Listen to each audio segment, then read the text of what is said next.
So here is the thing. So we get to know की आपल्याला कोणत्या कोणत्या हाईटवर, सो आता आपल्याला कळालं की कोणत्या कोणत्या हाईटवर कसे कसे स्नो आढळतात. तर पुन्हा आपण ते बघूया शॉर्ट्समध्ये. शॉर्टमध्ये आपण बघतो की जे सर्वात वरती हाय अल्टिट्यूडला जे आपल्याला ढग आढळतात ते बेसिकली कशाचे असतात.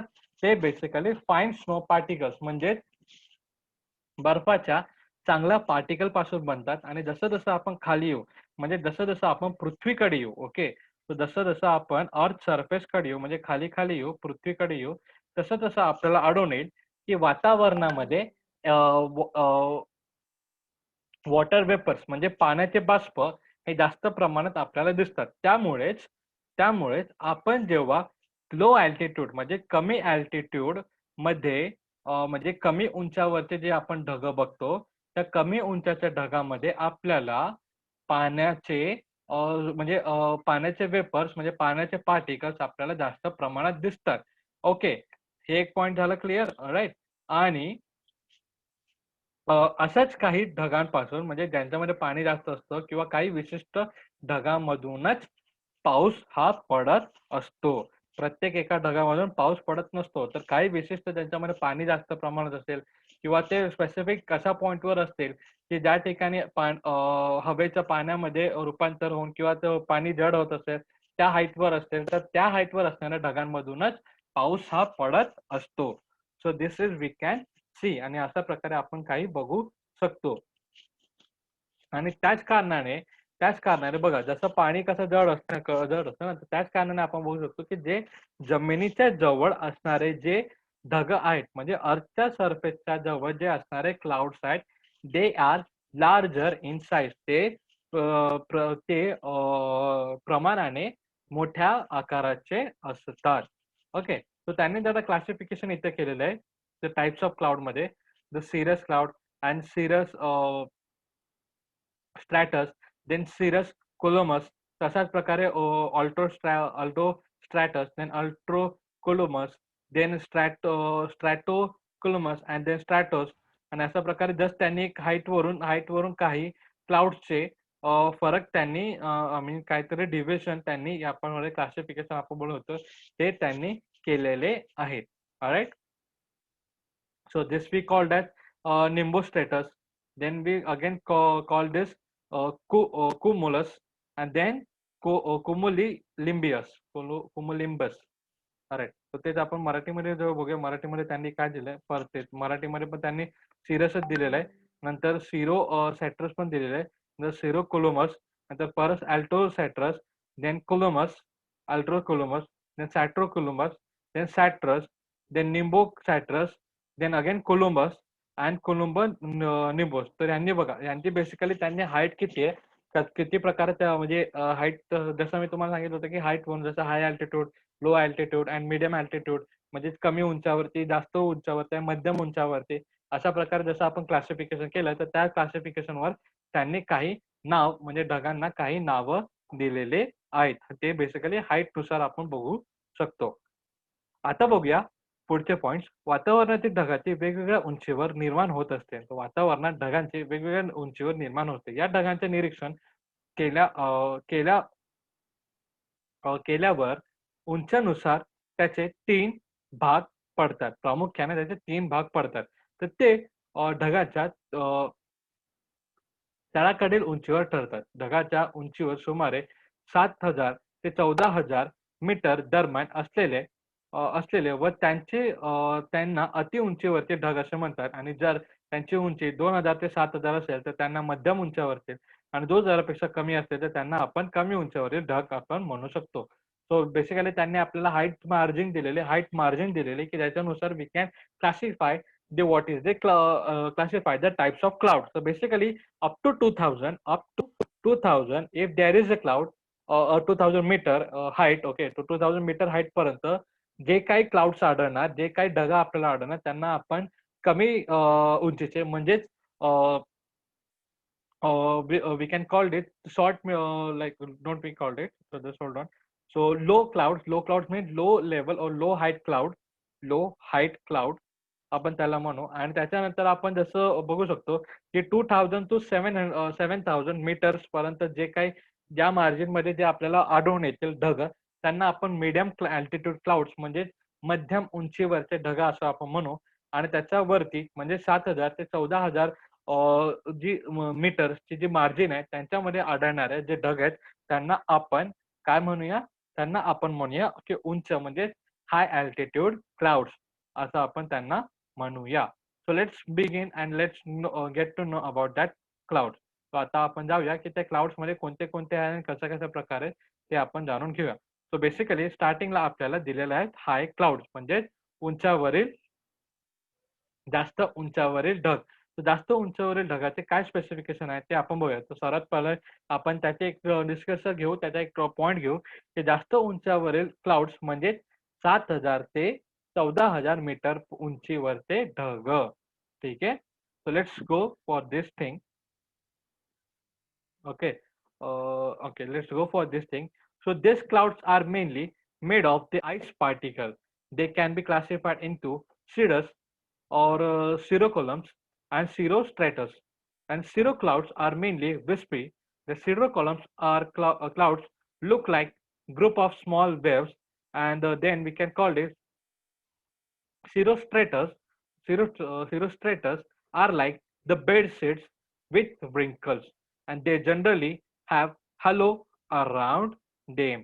हॅलो अराउंड देम म्हणजे ते बेसिकली आपण पोकळ असं बघू शकतो. तर बघा या ठिकाणी आपल्याला क्लाउड्स बघू बघू शकतो. तर क्लाउड्सचे आपल्याला पार्टिकल्स सॉरी क्लाउड्सचे त्यांनी नावानुसार त्यांनी आपल्याला पार्टिकल्स सुद्धा दाखवलेले आहेत की कशा प्रकारे ते ढग असतील. बघा इकडे आपल्याला पार्टिकल्स म्हणजे ढग आपल्याला एक छोटं स्मॉल स्मॉल पार्टिकल्स मध्ये आपल्याला इथे दिसत आहेत की हाय अल्टिट्यूड. हाय अल्टिट्यूड म्हणजे जास्त उंचावरतील ढगांची आपण आता वार्ता करत आहोत. राईट. सो हाय अल्टिट्यूड मध्ये बघा आपल्याला इथे छोटे छोटे छोटे पार्टिकल दिसतात आहे.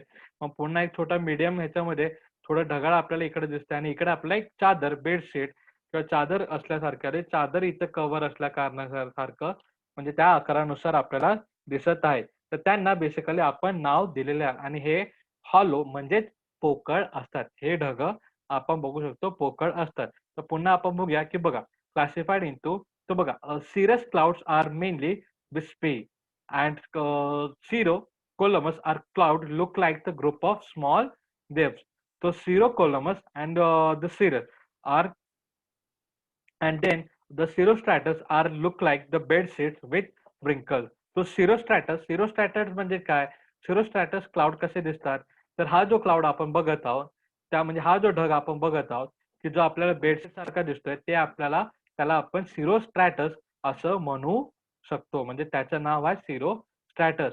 आणि जे आपल्याला छोटे छोटे छोटे छोटे ग्रुपमध्ये आपल्याला दिसतोय बघा छोट्याशा ग्रुपमध्ये एक चिरोमुळा लहरीसारखा आपल्याला जे क्लाउड दिसतात त्याला आपण cirrostratus no, that is called as we can call it cirrocolumns. तर पुन्हा आपण बघू शकतो इथे आपल्याला दिसतंय तो वेव्ह लाईक स्ट्रक्चर आपण cirrocolumns असं आपण या ढगाला बोलू शकतो. आणि जे उर्वरित जे ढग आहेत जे आपण आपल्याला फक्त रेषा रेषा सारखे जे दिसतात त्याला आपण सिरस असं म्हणू शकतो. तर बघा आपण बेसिकली एकाच पिक्चर मध्ये आपण तिन्ही क्लाउड्सचे आपण नावं बघितलेले आहेत. तर हे सिरस आणि सिरोकोलमस आणि हे सिरोस्ट्रॅटस अशा प्रकारे आपण काही नावं पाहिलेले आहेत ते आता बघू शकतो. राईट. आता हे झालं हाय मीडियम क्लाउड मध्ये हाय अल्टिट्यूड क्लाउड म्हणजे जास्त उंचीवरतील ढग त्यांना आपण पाहिलेले आहेत. राईट. जास्त उंचीवरील ढग आपण पाहिलेले आहेत आणि ते ढग बेसिकली स्नो. स्नो म्हणजेच काय? तर स्नो म्हणजे बर्फाच्या तुकड्याचे आपल्याला किंवा बर्फाच्या पार्टिकलचे आपल्याला ते दिसून येतात. Right. So let's go and begin for the next thing. So next we have the lower particles, sorry lower altitude cloud. आपल्याला नेक्स्ट आहे की कमी उंचावरील ढग. तर कमी उंचावरील ढगामध्ये बेसिकली आपल्याला काय काय सॉरी कमी नाही मीडियम उंचावरील ढग that is medium altitude clouds मध्यम उंचावरील ढग आपण बघणार आहोत. So this included the atrocolumns, then atrostratus and altrocolumbus in the form of layers, and we have the wavy like structure. They are mostly white in color and have the gray shade. तर बघा basically आपण पुन्हा एकदा बघू शकतो की यांच्या colour बद्दल सुद्धा आपण बोलत आहोत. Atrostratus are not very thick. The sun can be seen through them as if we see through the milky gas. Milky sorry what we can is milky glass.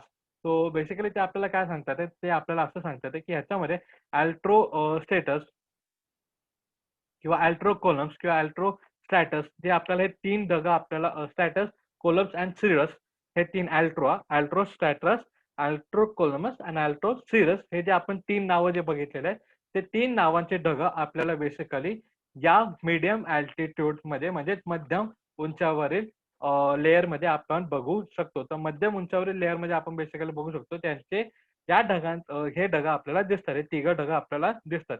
त्या ढगांची विशेषता असं आहे की हे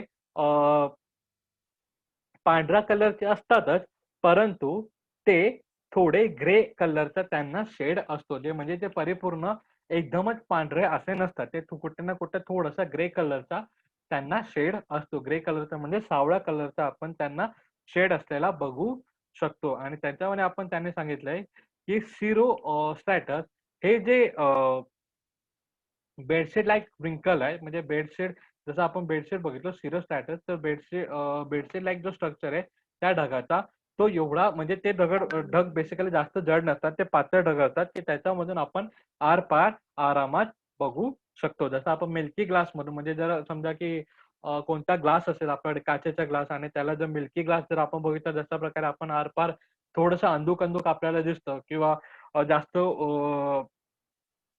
उजेडाचा भाग आपल्याला बघायचा असेल मिल्की ग्लास तर आपण बघू शकतो.